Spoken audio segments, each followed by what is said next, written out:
Zulu. Reminder that Dragon will nominally continue its approach through waypoint 1 towards waypoint 2 without stopping.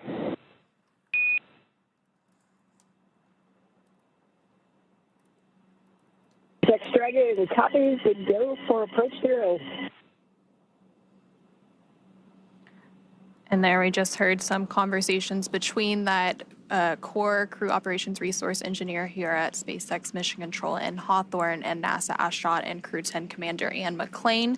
They were talking about approaching waypoint 0. They had that go, no-go poll. Again, those are joint polls between the SpaceX team in Hawthorne as well as NASA's team in Houston, just to verify that all systems on Dragon, all systems on the space station look good and they can proceed past that waypoint 0 that we were just talking about.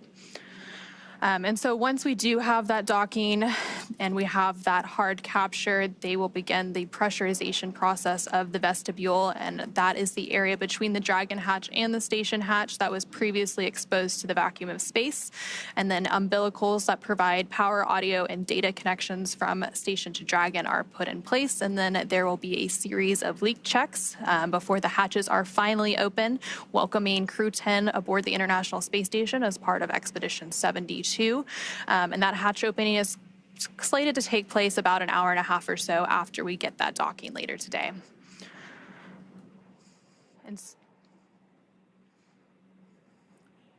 And so following a liftoff yesterday at 7:03 p.m. Eastern, 4:03 p.m. Pacific, a lot has happened since then. So there was that 9-minute ride to orbit before we had that orbital insertion and Dragon flying free. And there you see Dragon flying free continuing to on your screen following that about 28-hour journey. Station Houston, on the big loop. Expect to start monitoring Dragon in approximately 35 minutes.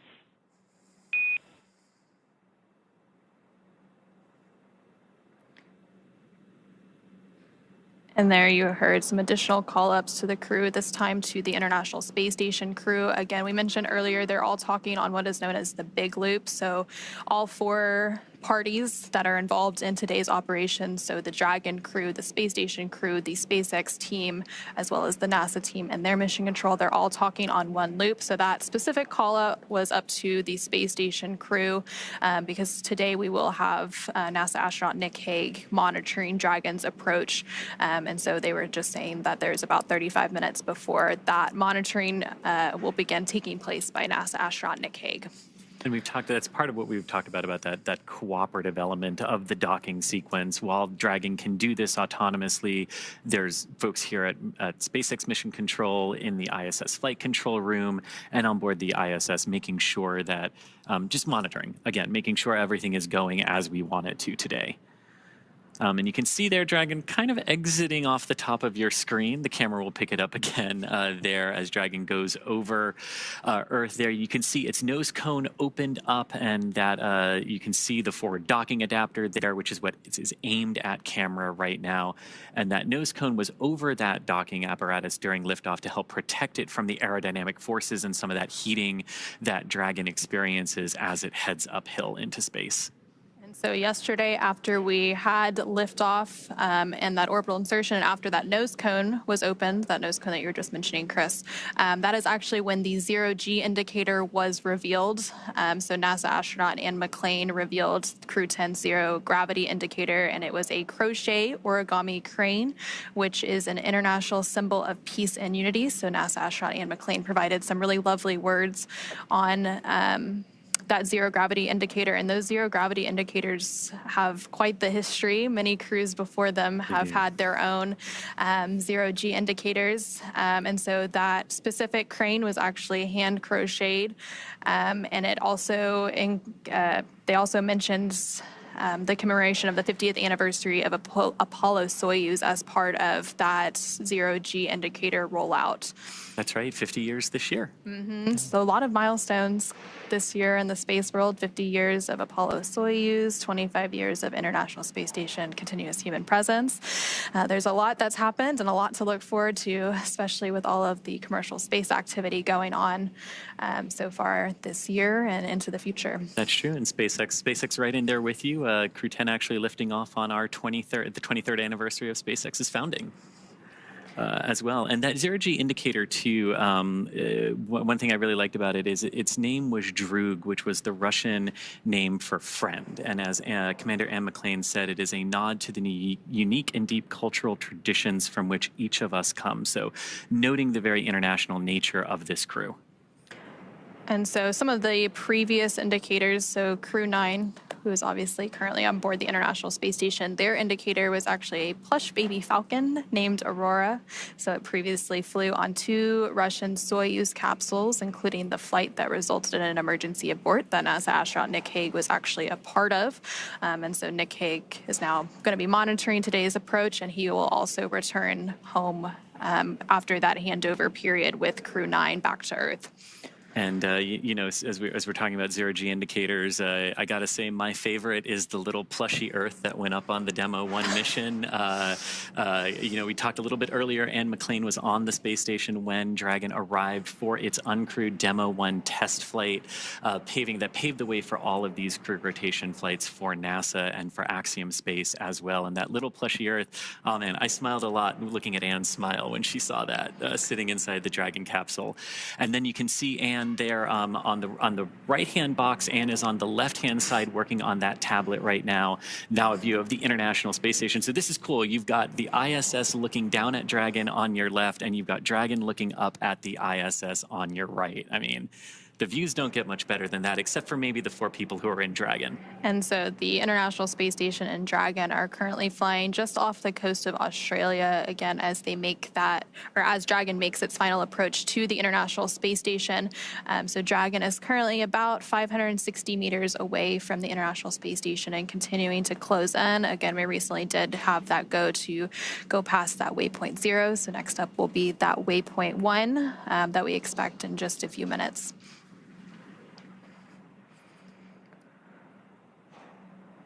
Yeah, and from that initial test flight that Dragon did in March of 2019, that was then followed in May of 2020. Kind of hard to believe we're also approaching the 5-year anniversary of Dragon human spaceflight missions as well this year. We had that Demo 2 mission with Bob Behnken and Doug Hurley launching in May of 2020 and coming back a couple of months later in August. And then we started those crew rotation missions for the Commercial Crew Program for NASA in November of that year with our Crew-1 crew and Dragon. And since that point, there's always been a Dragon at the International Space Station. And so we did mention earlier there are currently 4 Dragons that are active. So they're flying today on the Dragon spacecraft Endurance. And typically whenever there is a new Dragon, the crew gets to name it. And so we have Endurance, Resilience, Endeavor, Freedom. And Freedom, yes.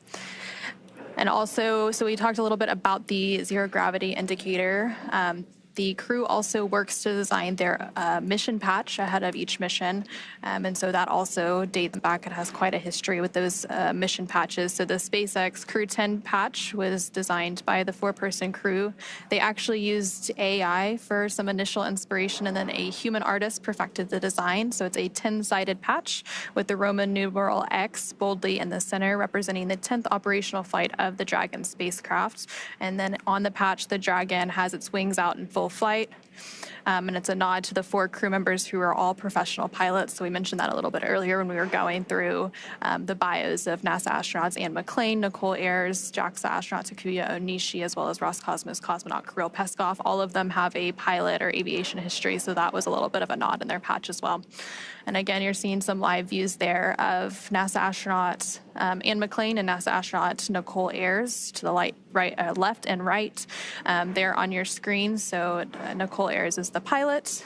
Anne McClain is the commander for the mission today. Again, as they continue to make their way to the International Space Station for docking to that forward port. The Dragon spacecraft is currently less than 480 meters away from the International Space Station, continuing to make its approach. And you know, we're seeing these views from Dragon looking up at the International Space Station. And this Dragon vehicle is actually the second design of the Dragon that we have had. We started with a cargo vehicle, and we actually have the first one hanging right here behind me today. And honestly, what I love about this, watching Crew-10 approach the ISS, the 14th Dragon human spaceflight mission to the space station, and that very first Dragon that was only carrying cargo, we put a window in it, not because we had to, but because we wanted to symbolize that one day we will be carrying crew, and one day we will be doing exactly what we are doing here today. And just kind of gives me goosebumps to look at Dragon 1 versus the new shiny Dragon we got. And so we obviously they've had that 28-hour flight, and I'm sure they've been able to take advantage of looking out those windows and the amazing views of Earth below them as they make their way to the International Space Station, which there you can see a view of the International Space Station on your screen. Again, those views are captured by the cameras on Dragon. So this is basically a point of view of Dragon looking at the International Space Station. And you can see there, you know, you've got if you sort of look at the space station and how it's oriented right now, you've got a small bar that sort of goes across the top. Those are the European and Japanese modules of the space station. You've got the US and Russian modules sort of going down in a line, forming that T. And then you have the huge solar array truss and the wings of the space station, if you will. And so Dragon is now about 440 meters away from the International Space Station. And again, that waypoint 0 mark is at the about 400-meter point. So they should be reaching that waypoint here pretty soon. But again, they had that go, no-go pull to proceed through waypoint 0 and then on to waypoint 1. So they won't have to pause at waypoint 0 once they reach that 400-meter mark. Which is, and that's what we were sort of saying earlier. We have these moments when we can stop to make sure that everything is in alignment. But if everything is already in alignment, there's really no reason to stop, and we can proceed forward. And so once they do proceed forward, they'll then get to waypoint 1 and waypoint 1. So you go from 400 meters at waypoint 0, and then waypoint 1 is about 220 meters. And that's when we get to that docking axis arrival. And so they'll have that go ahead and proceed to that point. And once they are on that docking axis, it basically means they are directly in front of the port. So that forward port on node 2, the Harmony module that they will be docking to today. So Dragon will be looking directly at that International Space Station docking at port, and they can do some final alignment checks if they need to. And then from there, they will then move to waypoint 2, which is just 20 meters away. And there you can see another view of Dragon. This is a camera on the International Space Station, and they're currently flying over Sydney, Australia. So that's the International Space Station looking out at Dragon. Those cameras are actually controlled by one of the flight controllers in Mission Control in Houston. So the Cronus typically operates those cameras, and they're the ones that are manually moving those cameras up and down and trying to find Dragon and keep a focus on it so that we can have these amazing views here today.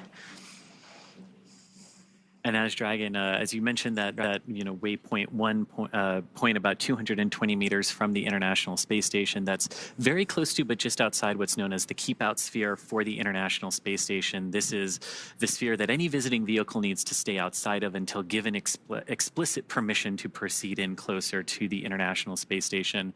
We would expect that go, no-go pull to either come when they're holding at waypoint 1, or if they don't need to hold at waypoint 1, shortly before there, to then proceed into waypoint 2, 20 meters from the station. Again, another point where they could hold if they need to, and we have on past flights seen them hold sometimes at that waypoint 2 20-meter point for a variety of reasons. Sometimes it's alignment, sometimes it's been visuals and lighting conditions, with just where the International Space Station is in its orbit.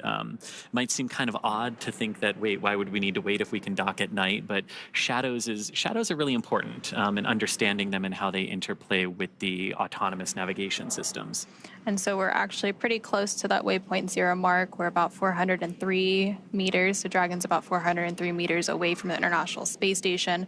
So just around that waypoint 0 mark that we've been talking about. Now Dragon will continue past that point and into waypoint 1, which is again that 220 meter mark. So it really is just a choreography that it follows throughout its final approach and docking today.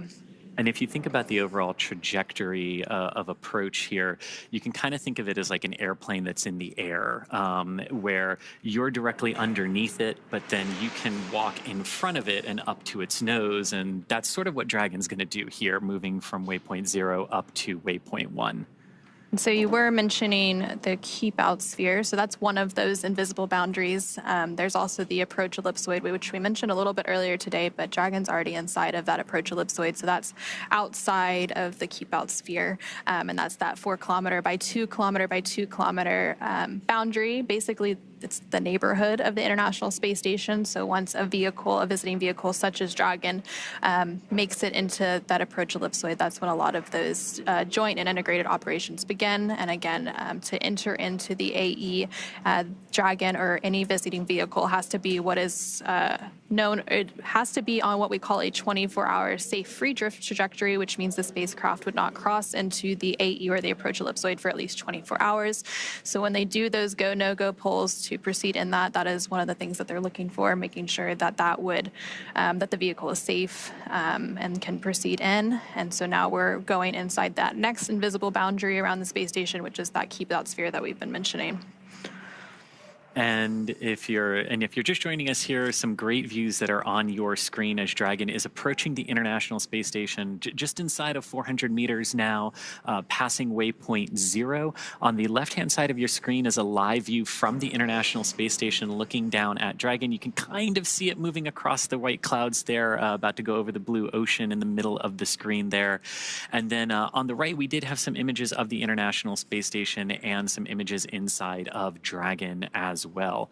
But Anna, it never gets old looking at views of spacecraft silhouetted against Earth. And if we think these views are amazing, I just can't imagine what Crew-10 thinks of these views looking down at Earth from the Dragon spacecraft. So you did mention we were inside of waypoint 0. Dragon SpaceX on the big loop. Approach 0 has started and trajectory has converged on waypoint 1. Expect arrival at waypoint 1 at approximately 0347 Zulu.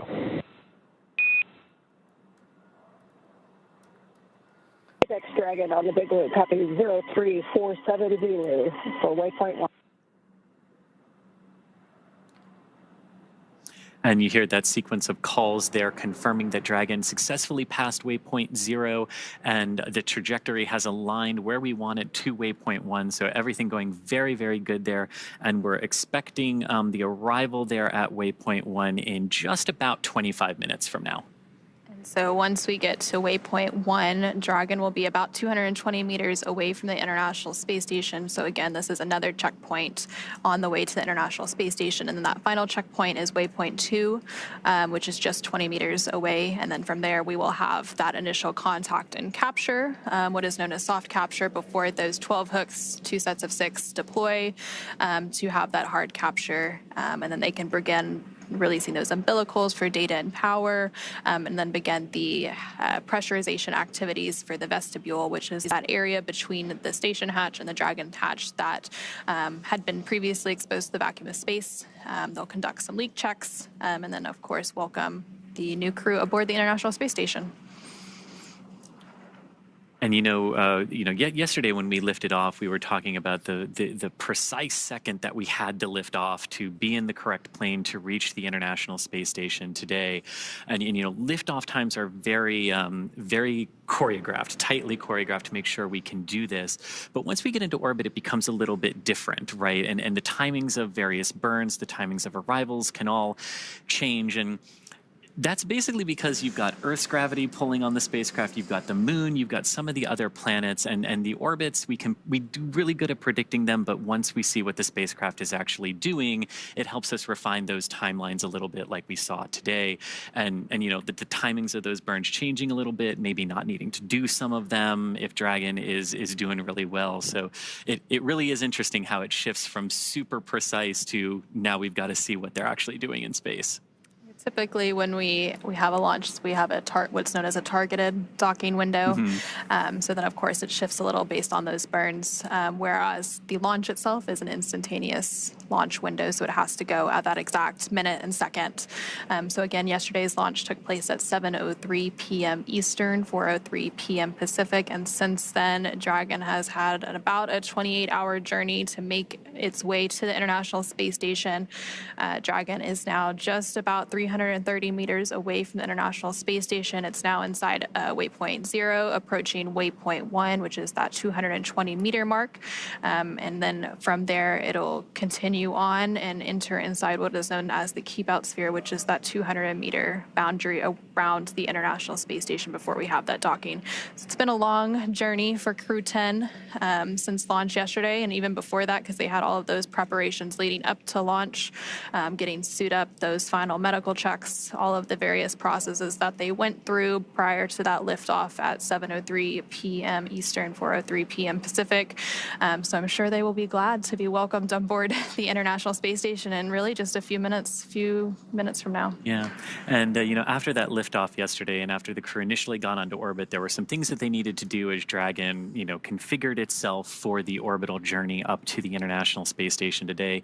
The crew got some time to eat, they got some time to rest and relax as well over the course of the last 28 hours. So it hasn't just been fully in their suits, in their seats. They were able to take those suits off shortly after liftoff. They are, of course, back in those suits now because during the more critical operations of spaceflight, such as launch, docking, undocking, and reentry and splashdown, we do have the crews in those intravehicular activity suits, or IVA suits as we call them.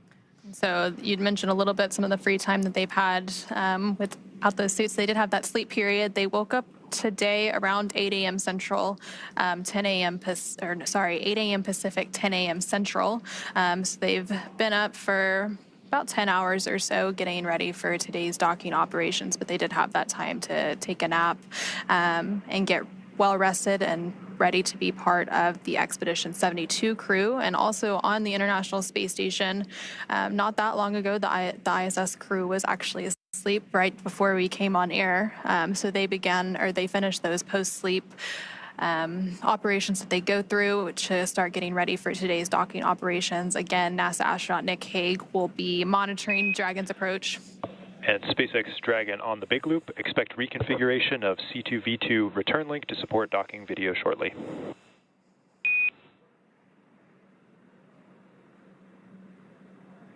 SpaceX Dragon, copy.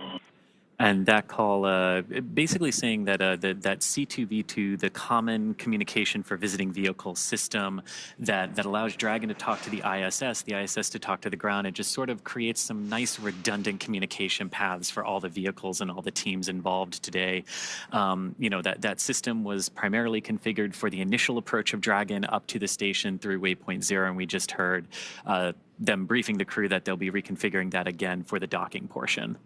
So we'll continue to hear a lot of those call-outs from the ground teams and the astronauts on the International Space Station, as well as Dragon, as we continue to get into the final stages of docking today.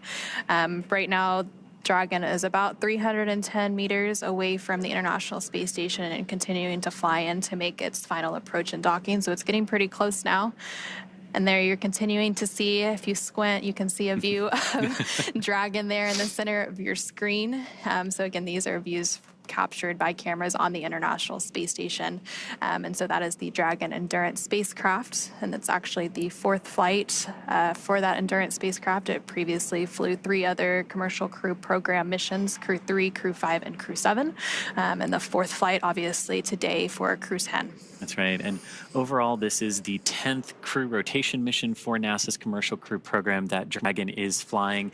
It's also Dragon's 14th human spaceflight mission to the International Space Station and Dragon's 16th human spaceflight mission overall, since Dragons don't always go to the International Space Station, but we have had 2 free flyer missions in the Inspiration 4 and Polaris Dawn missions as well.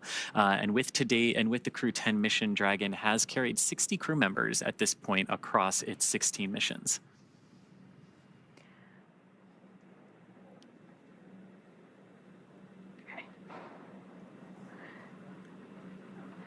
And so, yeah, Dragon has had 10 rotational missions, so that continues to be part of NASA's Commercial Crew program. We also have, of course, the Commercial Resupply Services, and we have the Commercial Earth Orbit Development Program working on potential future commercial space stations. So space is really becoming a commercial public-private endeavor. And you see that here as Dragon is docking to the International Space Station, obviously a government platform, but commercial partners bringing crew and cargo and things to the International Space Station. Again, once Crew-10 is on board the International Space Station, they will partake in a multitude of science experiments, technology demonstrations, all for the benefit of humanity. And so as Dragon continues to make its final approach to the International Space Station, now about 370 meters away, let's go ahead and turn it back over to NASA's Gary Jordan at NASA's Mission Control Center in Houston. Hey, thank you, Anna. We are following along on the action here. Now inside the approach ellipsoid, we are in what is called joint operations. Both teams in each of the flight control rooms here in Houston, as well as where you are, Anna, at the Mission Control Center over in Hawthorne, California, with the SpaceX teams, are operating by the same joint flight rules. They're working through the procedures step by step, doing go, no-go polls along the way to make sure that all teams are ready for the next steps. The teams here in Mission Control Houston are currently polling to make sure that we can pass waypoint 1 and go inside waypoint 2. When we pass waypoint 1, we're going to be inside what is called the keep out sphere. Now, when we cross that boundary, there are a new set of flight rules to abide by and a new set of conditions to make sure that the crew can proceed all the way to docking, currently scheduled again for tonight at 11 p.m. Central Time, 9 p.m. Pacific. So the station is continuing to prepare for the crew's arrival. As I mentioned before, the station's solar arrays are feathered. We did configure the station itself to be in the docking attitude, and teams here are working through the C2V2 system, the common communication for visiting vehicles, power cycling that and make sure that data is flowing between the two spacecraft, the International Space Station and Crew-10 Endurance, and that Crew-10, when it's on the docking axis right in front of the International Space Station going in towards the forward port, has a perfect view of the docking ring, of the docking port, the International Docking Adapter. And as it closes its way in, has all the data Dragon is transmitting docking camera video. Please confirm video and data updating in the Dragon docking monitor.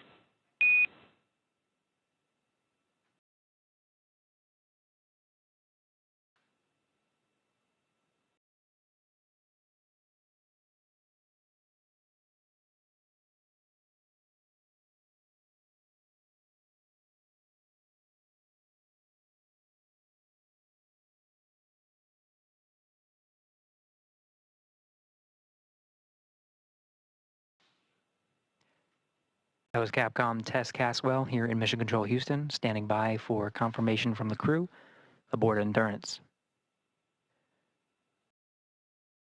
This was the troubleshooting issue I was addressing with the common communications for visiting vehicles, power cycling that system to make sure that they could have that video once they get on the station's docking axis.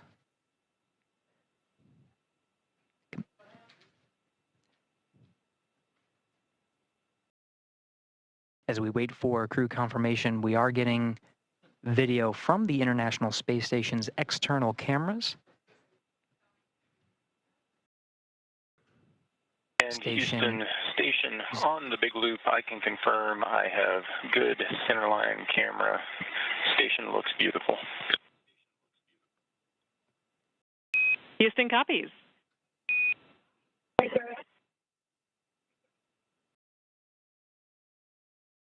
Now it's critical that the teams communicate on this big loop to make sure all stakeholders are aware of the progress that's being made.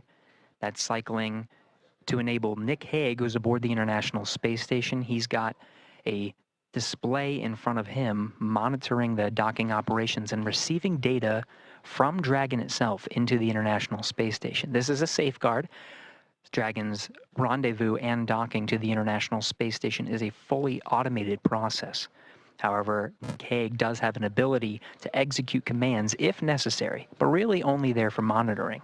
So that C2V2 power cycling allows him to have the view from Dragon itself as it moves up towards the docking axis, which you're seeing now on your screen from the external cameras aboard the International Space Station.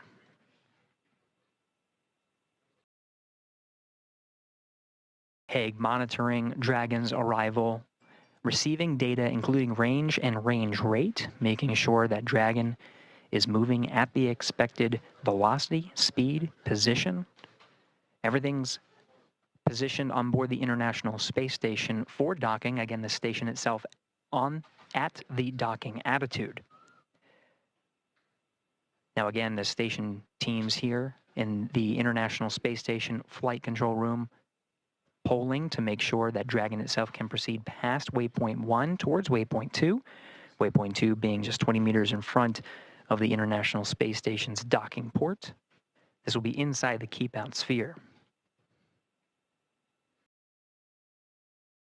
It is Nick Hague monitoring the operations from the International Space Station. Now, once it makes its way in to dock with the space station, it'll be NASA astronaut Butch Wilmore that is tasked with the responsibility of opening up the hatches and preparing the station to welcome the crew aboard Endurance.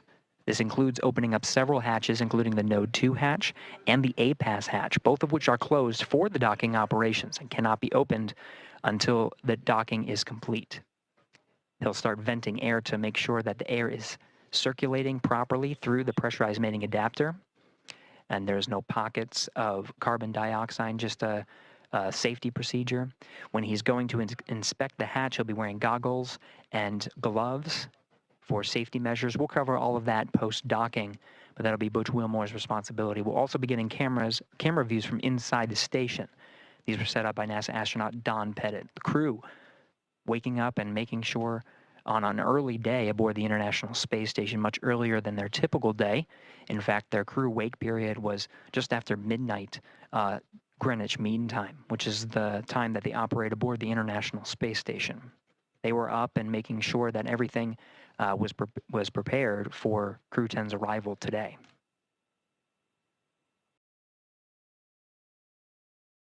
We're making our way up the docking axis, beautiful views as Endurance makes its way above the horizon of the Earth. Again, it's making its way towards the docking axis. This is immediately in front of the International Space Station. The camera views from Dragon itself illuminating the solar arrays. You can see the original solar arrays of the International Space Station, as well as the IROSAs, the rollout solar arrays that are augmenting some of the station's power. This as part of a process to continue the science done aboard the International Space Station, which is, of course, the mission of the astronauts and cosmonaut aboard Crew-10. Crew-10 really just a transport mission to get to the International Space Station. Once there, they join Expedition 72 for at least a time.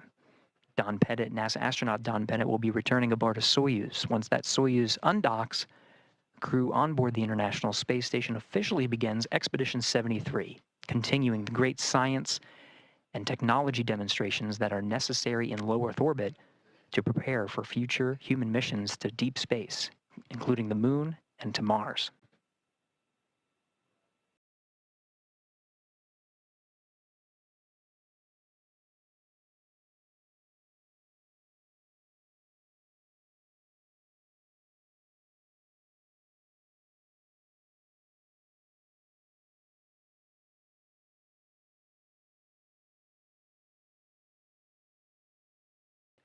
Camera views from inside Dragon Endurance showing displays that show some of the trajectory that is necessary to converge with the docking axis. This is waypoint 1. Now, when you see those displays, you'll see the trajectory curve out, the spacecraft itself calculating breakout maneuvers that are necessary as it makes its way along the planned set of procedures and approach maneuvers. Waypoint 1 immediately in front of the docking axis. Once that is executed, the Dragon will fire its Draco thrusters to maneuver inside.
We're inside 6 minutes from the planned arrival of Waypoint 1, continuing to get these fantastic views provided from the International Space Station, as well as from inside Dragon itself. Commander Ann McLean, as well as pilot Nicole Ayers, you see positioned as the camera in between them, shows them in their launch and entry suits. We did hear before that they are allowed to bring up their visors through these set of procedures. Those suits are donned prior to joint operations, and they'll close their visors as part of the next dynamic phase, which will be the docking, which just as an added safety measure.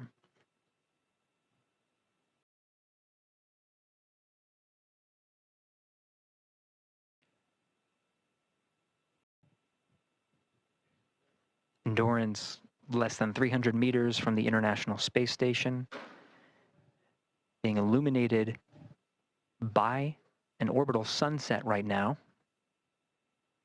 The views you see of Earth and of Dragon will start to get a little darker as we enter into an orbital sunset and orbital nighttime.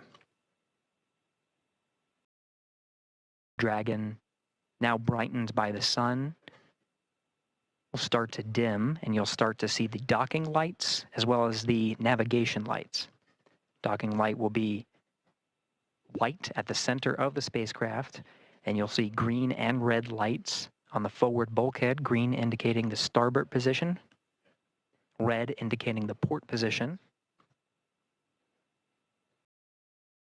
The International Space Station cameras sometimes view from an upside down position, as you can see from this view, as the Earth is on the top left of your screen. So the port and starboard navigation light positions will be reversed, but it's because the camera is sort of upside down from the position of Earth. Additionally, the cameras on board the International Space Station are subject to the radiation environment of the station. Now, the station itself does receive a certain amount of radiation, but also a certain amount of protection from the Earth's atmosphere. As we are in low Earth orbit, 250 miles from the Earth is not terribly far. There's still a decent amount of protection, but there is a higher radiation environment. When we enter into an orbital nighttime, some of the cameras, you'll start to see some pixels, different colors on the camera. As we enter into an orbital nighttime, those pixels and different colors become a little bit more apparent. Those are from the radiation environment, the radiation damaging the pixels inside the cameras themselves.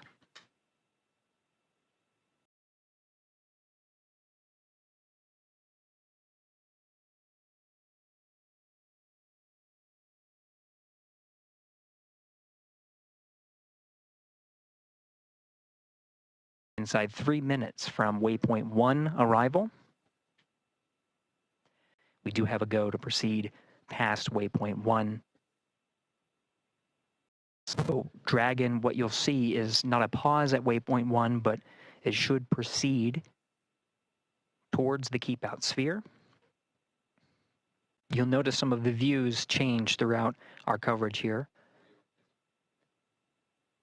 The feeds coming from Dragon, you can see illuminating the International Space Station. Those feeds provided by ground SpaceX stations. On the Big Loop, approach 1 and soft capture ring extension will begin shortly.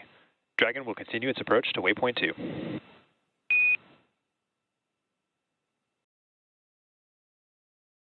SpaceX Dragon, copy all.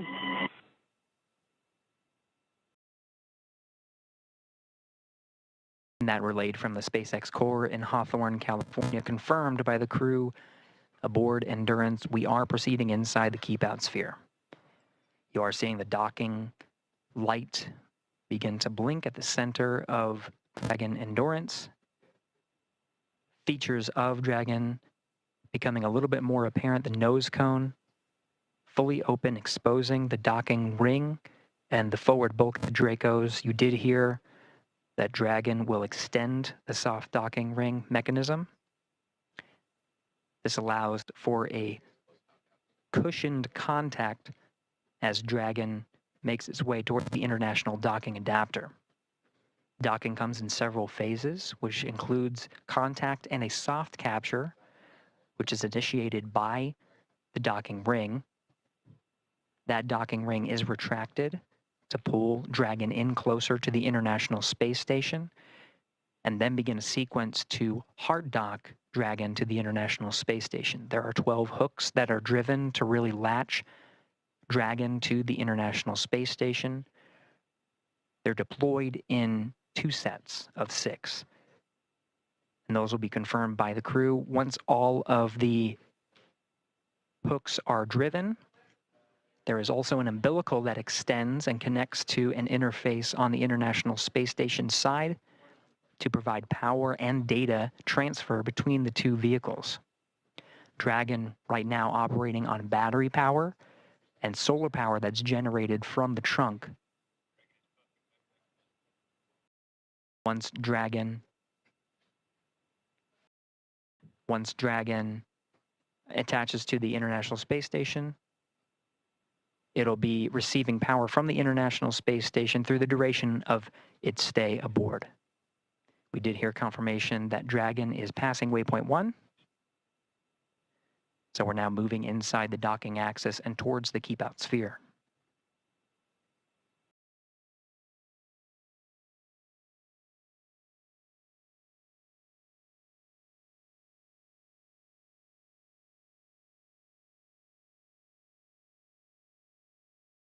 Now passing waypoint 1, Dragon Endurance heading towards the International Space Station. We're following along from here inside Mission Control Houston, working jointly with the teams in Hawthorne, California, to take us through the next series of steps, including crossing the keep-out sphere and heading towards waypoint 2. Let's send it back over to Anna and Chris in Hawthorne. And thanks, Gary. Yeah, so we have passed waypoint 1, so waypoint 2 is what is up next, and that will put Dragon only about 20 meters. Station Houston on the Big Loop. Monitor approach per step 3 of 1.102, Dragon approach and retreat monitoring. Let us know when your review is complete and you are ready for docking.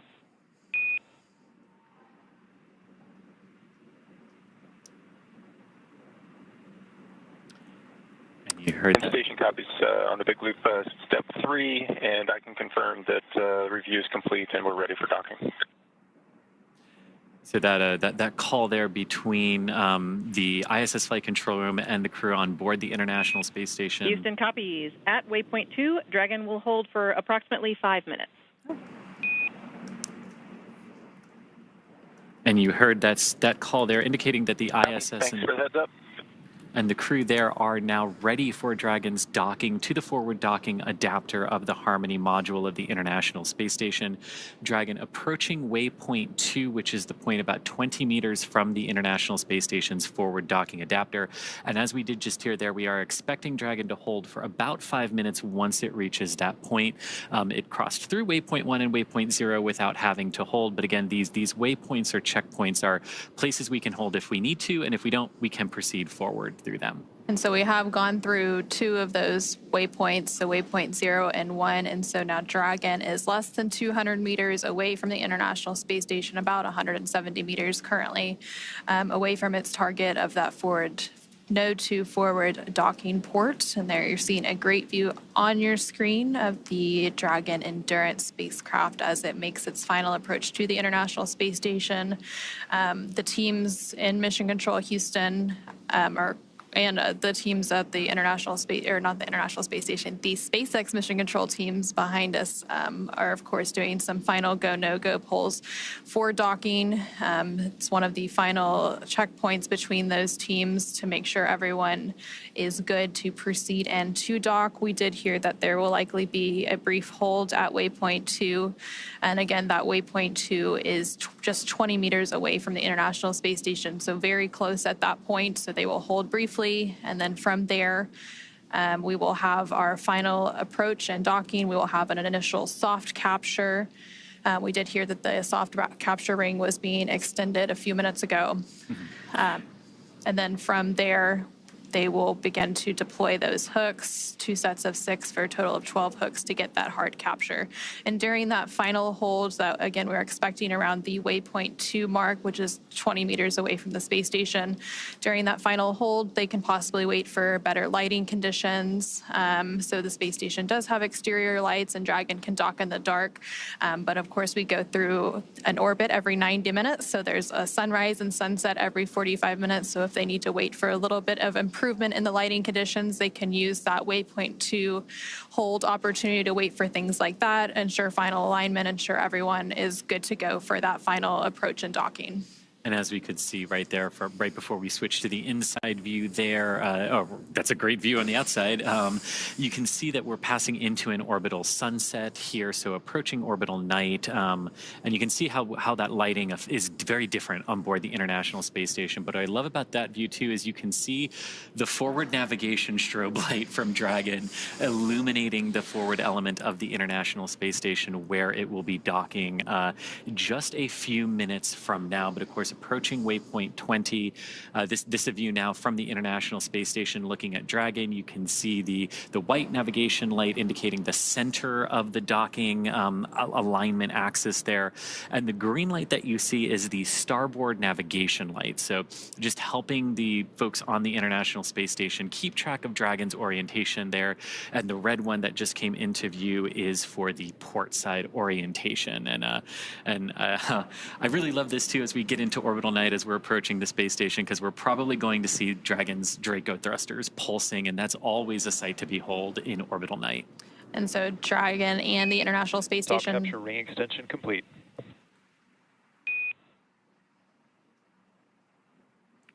And we just heard confirmation that that soft capture ring extension has been fully completed. So that extension of the soft capture ring, it's fully out and ready for that soft capture, that initial contact with the International Space Station. So right now, the International Space Station and Dragon are currently flying over Canada. And they're continuing to make its final approach to the International Space Station, currently just over 100 meters away as it makes its way to that waypoint 2, which is 20 meters away. So a little over 80 meters to go to the international, or to that waypoint 2. And then that final initial capture, and then we'll have the hooks deploy and have that hard capture milestone. Now, as you're looking there at the SpaceX Mission Control here in Hawthorne, California, where we are, Dragon up on orbit as it is approaching waypoint 2 on that docking axis for the forward docking adapter. It's approaching the space station very, very slowly, about a few tenths of a meter per second. And it's also trying to keep in proper alignment with that docking port. But again, waypoint 2 is where we're going to stop based on the calls, and we can do some final alignments there and final checkouts. But so far so good for Dragon. About 28 hours after liftoff now, after lifting off from the Kennedy Space Center yesterday afternoon at 7:03 p.m., completing the docking in just a few minutes from now. And so Dragon is now less than 100 meters away from the International Space Station as it continues to make that final approach. And so right now we're seeing those live views of the SpaceX Mission Control team here in Hawthorne, California. And typically we'll go back to these views when we do have those brief loss of signal between the International Space Station and Dragon and the ground. And we'll regain those views shortly. It's just a handover between satellites. So that tracking and data relay satellite system that the International Space Station relies on, they have a brief handover period between satellites, which causes a loss of those views periodically throughout our coverage. Kind of like going from cell phone tower to cell phone tower. And so let's see, Dragon is less than 80 meters away, so continuing to approach waypoint 2, about 60 meters to go until it reaches waypoint 2. Again, we are expecting Dragon to hold at waypoint 2 for just a few minutes to ensure final alignment, to ensure lighting conditions are good before we have that final docking. We are expecting that docking to take place around 9 a.m. Pacific, a little bit later than that. And right before that final docking takes place, we will hear that call for CHOP that we mentioned previously, which is the crew hands-off point. So right after you hear that call is typically when that soft capture takes place. And that CHOP call that we've been talking about, and basically what that means is the crew can no longer manually abort Dragon away from the International Space Station if there should be a reason to do so. It would all be based on Dragon's automation at that point. Everything going very well for Dragon as it continues to approach the space station. The crew monitoring the automated approach for the vehicle, as well as any escape options they might have to do, but again, not expecting to have to use those. Station Houston, on the big loop, the no exercise constraint for docking begins now. Station copies.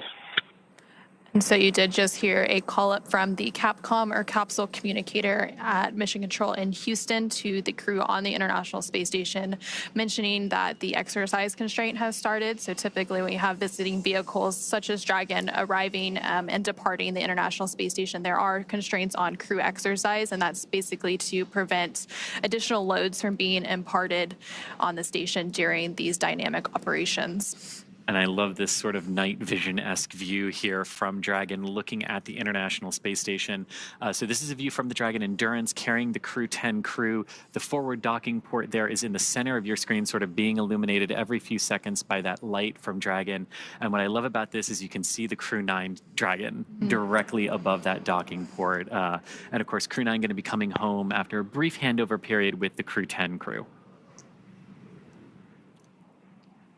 And then inside of Dragon Endurance here, you have Commander Ann McLean on the left-hand side of your screen, pilot Nicole Ayers on the right. Next to Nicole is Roscosmos cosmonaut Kirill Peskov, and on Ann's left is JAXA, or Japanese Aerospace Exploration Agency astronaut Takuya Onishi.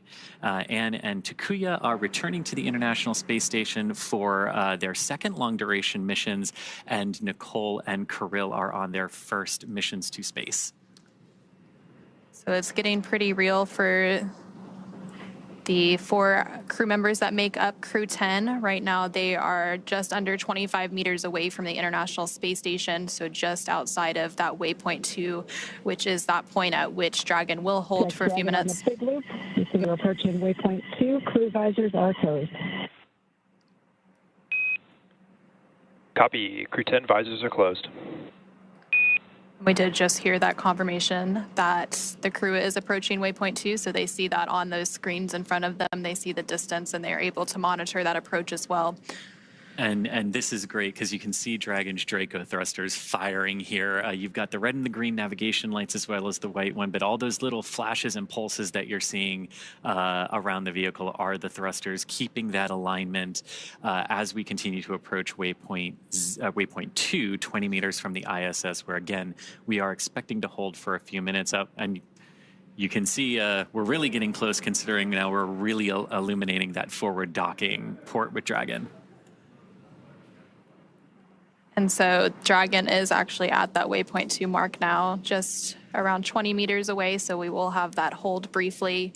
And recently, the team in Mission Control Houston did conduct their final go, no-go poll as well for docking. SpaceX on the big loop. Dragon is holding at waypoint 2 for Dragon Eye assessment. You hear that confirmation. Dragon, copy. And you hear that confirmation that Dragon is holding. Now you're on the left-hand side of your screen as you're looking from the ISS's camera out at Dragon. Even though we've said Dragon is holding, you're still going to see some of those thruster pulses, because holding in space is not like just stopping your car that holds the same position. And Dragon SpaceX on the big loop. Ground is bold go, and we'll be enabling approach shortly. Confirm crew readiness for final approach.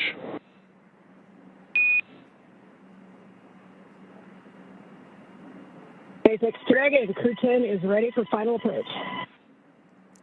And that is great words there to hear from SpaceX Mission Control. Resume has been commanded. Reminder, once Dragon is inside the crew hands-off point, retreat and breakout are not permitted. Copy. And Anna, here we go. So we did just hear that they have the go to resume final approach, so that we had that brief hold completed at waypoint 2, which was just 20 meters away from the International Space Station. So Dragon will now resume its final approach and finish its fly into the International Space Station's Node 2 forward docking port. And we heard Dragon is in approach 2. Your good confirmation of Dragon in that approach 2 mode, meaning it has passed waypoint 2 and is coming into the station. Again, you can see... Station Houston, on the big loop, Dragon is on final approach and is go for docking. Monitor per steps 5 and 6 in 1.102 Dragon approach and retreat monitoring.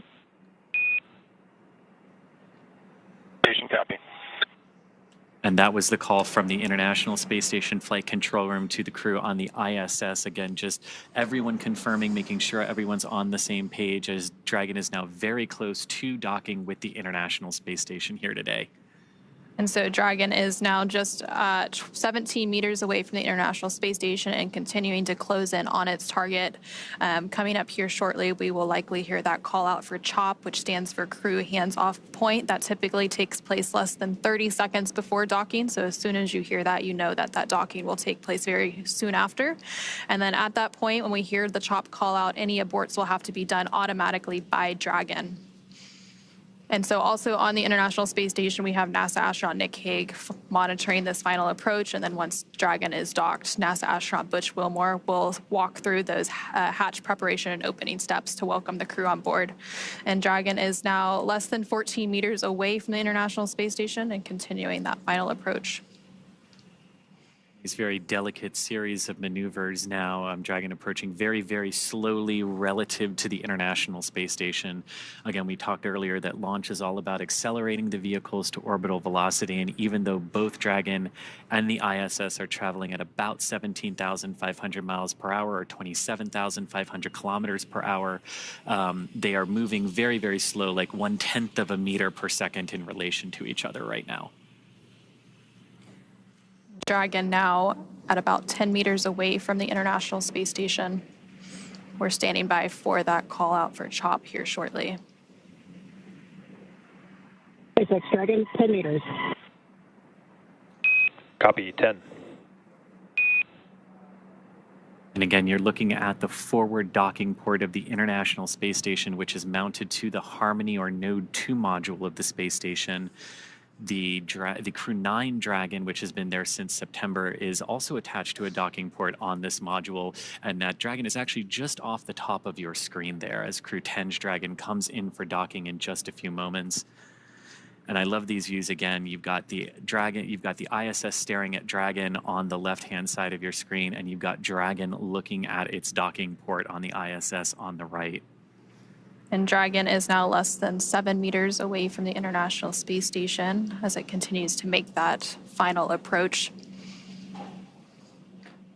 Traveling with a range rate of less than 0.082, which, as you mentioned earlier, it continues to get slower and slower as we make this final approach. 5 meters. Copy, 5 meters. So the next call we should hear is CHOP, or that crew hands-off period, followed moments later by docking.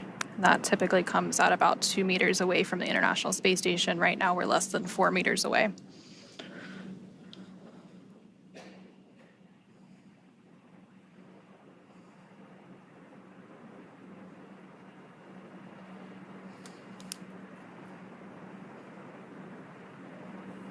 Less than 3 meters away. 2 meters, clear hands off. Copy, hands off. There is the CHOP call.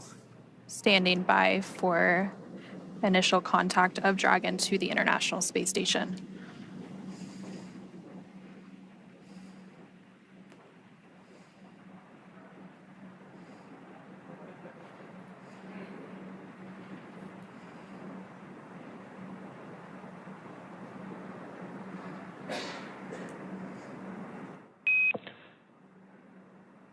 Dragon contact and soft capture complete.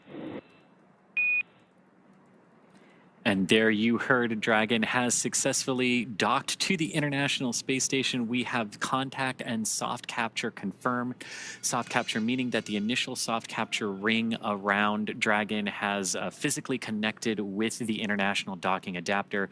And this is just the first part of the overall docking sequence, Anna. And so we did have that contact confirmed at 9:04 p.m.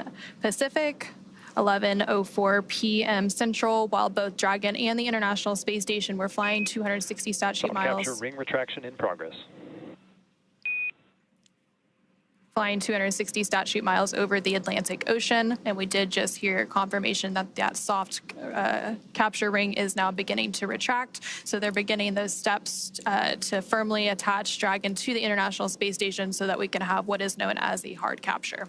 And again, as we mentioned earlier, like all the timings of these events are a little nebulous and they can change around by a couple of minutes here. So while we were expecting completion of we're expecting the completion of soft capture ring retraction, which we heard was already underway in just a few minutes. That will be followed by the start of the hard capture sequence, which is a series of 12 hooks that are separated into 2 batches of 6 that drive between Dragon and the International Space Station to really hard connect them together. And then after we have that, we have a whole bunch of other things that sort of come into place at that point once Dragon is securely on the Harmony module of the ISS. Once those soft capture systems retract, the spacecraft will we're getting closer for the hard capture. And then once those, and that's about a 15-minute process. And so once those hooks are fully driven, so those 2 sets of 6 hooks for a total of 12, then we will see those umbilicals deploy. And again, that helps to hardline the data and power from the International Space Station to Dragon. And then the crew on the International Space Station, as well as Dragon, will get ready for the hatch opening operation. So they will have to pressurize the vestibule. Again, that is that space between the Dragon hatch and the Space Station hatch that was previously exposed to the vacuum of space prior to this docking. Again, we had that docking initial capture at 9:04 p.m. Pacific. So they will work to pressurize that space, perform a series of leak checks, and then once everything is good and they get the go-ahead, they will open those hatches. Again, there's the hatch on Dragon that has to be open, as well as the station hatch, to then bring the Crew-10 onto the International Space Station. And there you're actually getting a live view from the International Space Station looking at the station hatch that will have to be opened before you can get to the Dragon hatch and bring the crew on board. And they will be welcomed by the Expedition 72 crew. And they will have a brief welcoming ceremony, and then they will go into a safety briefing and get up to speed and adjust to life on station. Again, completing that handover period with the Crew-9 crew before Crew-9 returns home. And then they get to work, because as exciting as the last 28 hours have been from launch until docking, this is just the beginning of a multi-month mission for Crew-10. They're joining the Expedition 72 crew, which has been ongoing for the last few months aboard the International Space Station. And about a month from now, when a Soyuz crew rotation from Russia completes, that will actually mark the start of Expedition 73, which our Crew-10 crew will be joining. And of course, there are about 200 science experiments that the crew will be performing over the course of their multi-month mission up there. And I can't wait to see it and everything that they're going to be able to do up there. So they will be contributing to about 200 different experiments and technology demonstrations from human research. They're doing some flammability studies. Ring retraction complete. Docking sequence is holding for MCS reconfiguration. And we did just hear confirmation that the soft capture ring has been fully retracted. So again, that soft capture that happened with the initial contact about 4 minutes ago at 9:04 p.m. Pacific, 11:04 p.m. Central, as the International Space Station and Dragon were flying over the Atlantic Ocean. They are going to hold that docking's hard capture sequence a little bit to make some final configurations. We do expect that full hard capture process to take about 15 minutes, so we have about 10 or so more minutes to go there. The next step in that process will be to begin to deploy those hooks. Again, there are 12 total hooks that have to fully engage and really bring Dragon in for a nice hard seal to the International Space Station's forward docking port.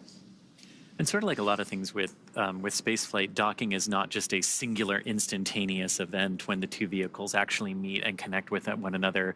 There's the soft capture, which we're through with Dragon right now.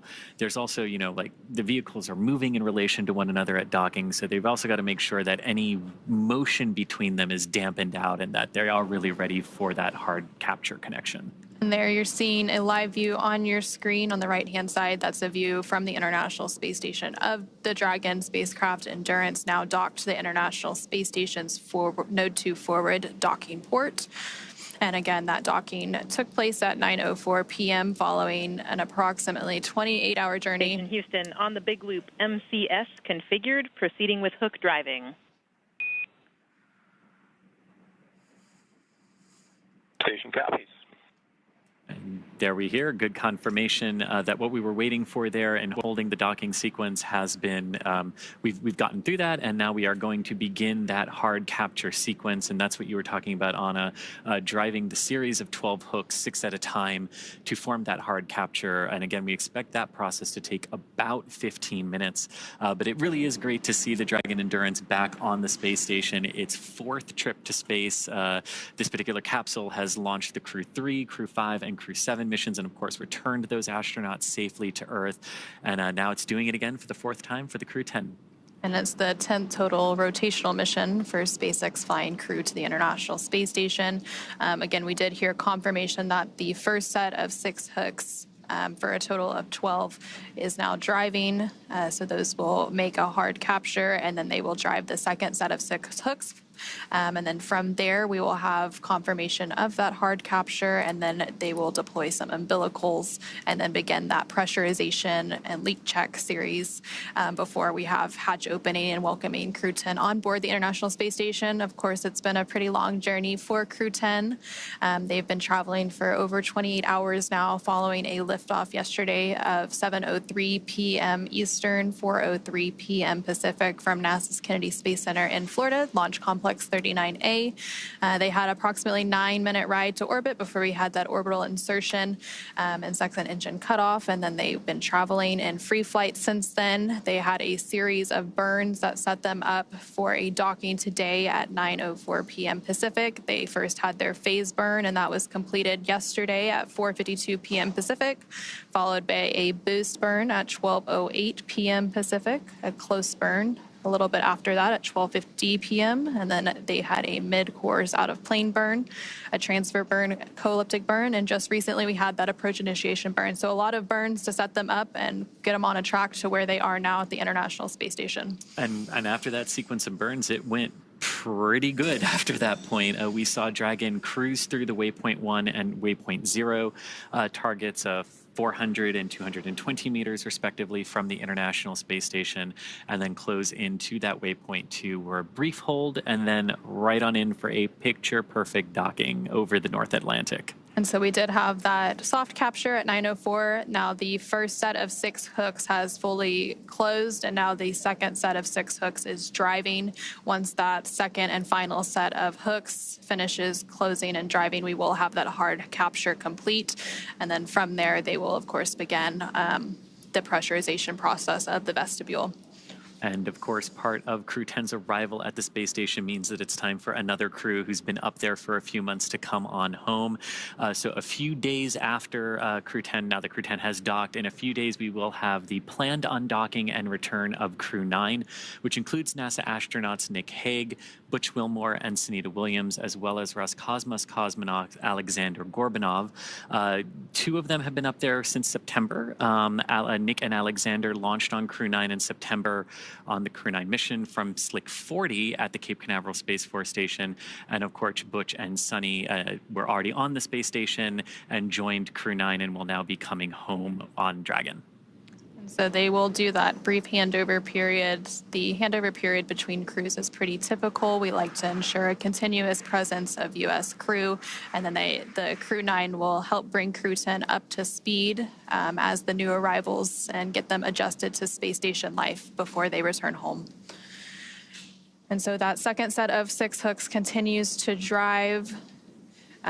We had that initial docking about 10 minutes ago at 9:04 p.m. Pacific, and typically it takes about 15 minutes to have hard capture complete, so we should be approaching that milestone here shortly.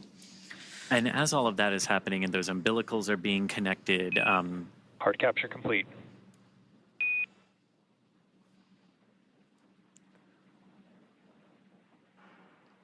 And there we heard confirmation that we do have hard capture, so all 12 hooks have finished driving. And then from there, the umbilicals will start to deploy, and that again brings that hardline data and power from the International Space Station to Dragon. And then the pressurization of the vestibule will begin. And again, NASA astronaut Butch Wilmore on the International Space Station side is on tap to be to help with those hatch opening operations today. Again, we are expecting hatch opening about an hour and a half or so after or from now, and then from there will be a welcoming combined with a farewell remarks of Crew-10 since that handover is pretty short. And then from there they will adjust to station life. There will be a safety briefing, and then they'll get right into it as Expedition 72 members for the next month before they become Expedition 73. And and you can see that's Sunny Williams there in front of the hatch on the International Space Station side. So we did hear confirmation of hard capture is complete. The docking sequence still proceeding, though, with Dragon. You mentioned those umbilicals that are now being driven between the vehicles to establish good power and data connections between the International Space Station and Dragon. Now, we've talked a little bit about what the folks on the ISS side are doing here, getting those hatches ready. And inside Dragon, they're continuing to monitor the docking sequence as it progresses, and then they'll also be able to get out of their suits as well that they have been in for the last couple of hours as Dragon has approached the International Space Station. So as Dragon crew gets out of their suits, of course, as we mentioned previously, NASA's astronaut Butch Wilmore is going to start those hatch opening operations. And there on your screen, you are seeing NASA astronaut Nick Hague as well as Roscosmos cosmonaut Ovchinin as they stand by to greet Crew-10 members and welcome them as part of the International Space Station crew. Again, they are going to get that pressurization process underway here shortly, and they will pressurize that area known as the vestibule, which is the area between the Dragon hatch and the station hatch that was previously exposed to the vacuum of space. And then once that happens, they will conduct a series of leak checks. And there on your screen, you just saw NASA astronaut Sunny Williams actually floating right in front of that hatch that will be open in just a little bit.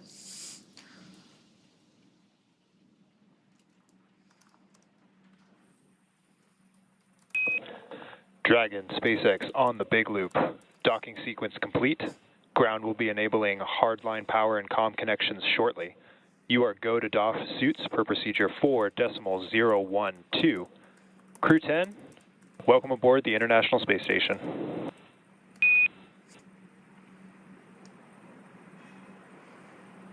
SpaceX Houston and ISS, this is Dragon Mission Specialist Takuya Onishi on the big loop. We copy the docking sequence is complete. We are go for 4.012 for doffing suits. And on behalf of the entire crew, I would like to thank all the partners, especially our SpaceX friends who trained us and enabled us to safely arrive at the International Space Station. It was so amazing to see the ISS shining in the darkness of space and symbolizing human beings, technology, and international cooperation. And it's such a great honor for us to be part of this program. We have a lot of exciting work ahead of us that we are looking forward to. Again, thank you very much to everybody who helps us to get here.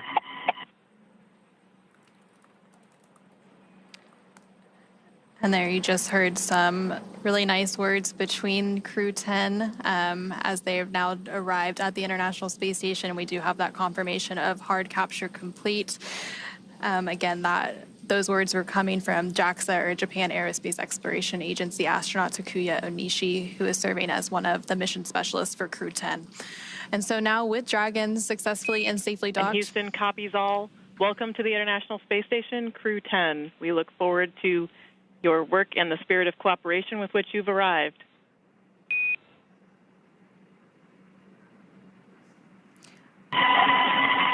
Thank you very much, Dennis. And there's some words from the capsule communicator, Capcom, in Houston in the International Space Station Flight Control Room. Back to Crew-10, and again, now with Dragon docked, that's going to wrap us up for our coverage here in Hawthorne, but our coverage for Crew-10 won't stop there. That's correct. It's great to see the Dragon Endurance docked back at the station and see Crew-10 ready to begin their multi-month mission in there. In a minute, we're going to toss it back to Gary in Mission Control Houston to take us through the vestibule depressurization hatch opening, and then we'll see NASA astronauts Anne McClain and Nicole Ayers, along with JAXA, or Japan Aerospace Exploration Agency astronaut Takuya Onishi and Roscosmos cosmonaut Kirill Peskov float into the International Space Station. But first, let's do a quick recap of how we got here. The crew suited up yesterday before their launch and then had their ride to the pads in those sleek-looking Teslas before ingressing an even sleeker-looking Dragon. They lifted off right on time from the Kennedy Space Center at Pad 39A at 7:03 p.m. Eastern Time on Friday, March 14th. Stage 1 successfully returned to a landing at Landing Zone 1 for recovery and reuse a few minutes later. Dragon separated from the second stage of Falcon 9, and once it was safely in orbit, deployed its nose cone to reveal that docking adapter and all the navigation aids needed to get to the International Space Station. Dragon also completed 5 major burns on its journey to the International Space Station, coming in for a docking at 9:04 p.m. Pacific Time, 11:04 p.m. Central Time today, March 15th, 2025. And it was Dragon's 10th crew rotation mission for NASA and the Commercial Crew Program. That's right. And now that Crew-10 has arrived to the International Space Station, we are looking ahead to the return of Crew-9. And we will be taking you along as they return home after their long duration stay on board the International Space Station. Teams will be assessing return dates, which will then be announced on nasa.gov. So be sure to tune in as NASA and SpaceX will then bring you live coverage every step of their return home. And you can also follow SpaceX and NASA on social media for real-time updates. But thank you again for watching our coverage of docking, and go NASA, go SpaceX, and go to Crew-10 and Crew-9. For those of you watching on X, please head over to NASA Plus to follow the coverage of hatch opening and welcoming live. So thanks everyone for joining us here in Hawthorne. Thank you specifically to Anna for joining us from Johnson Space Center. And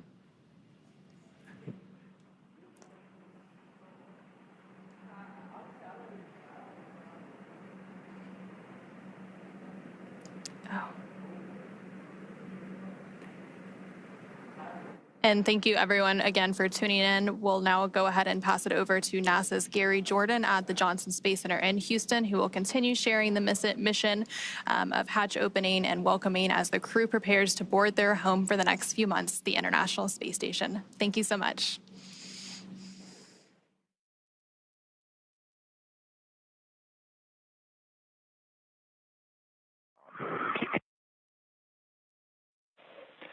And talk SpaceX on the big loop. We've got you loud and clear for the cabin mic comm check.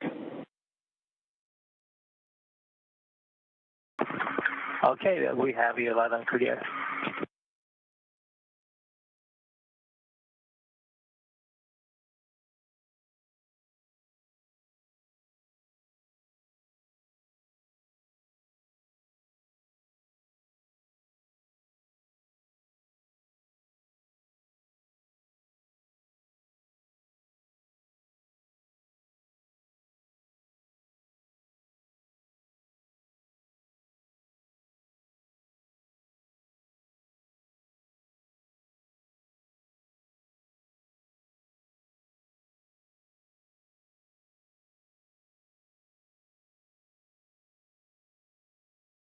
This is Mission Control Houston. You're looking at a live view of the International Space Station Flight Control Room.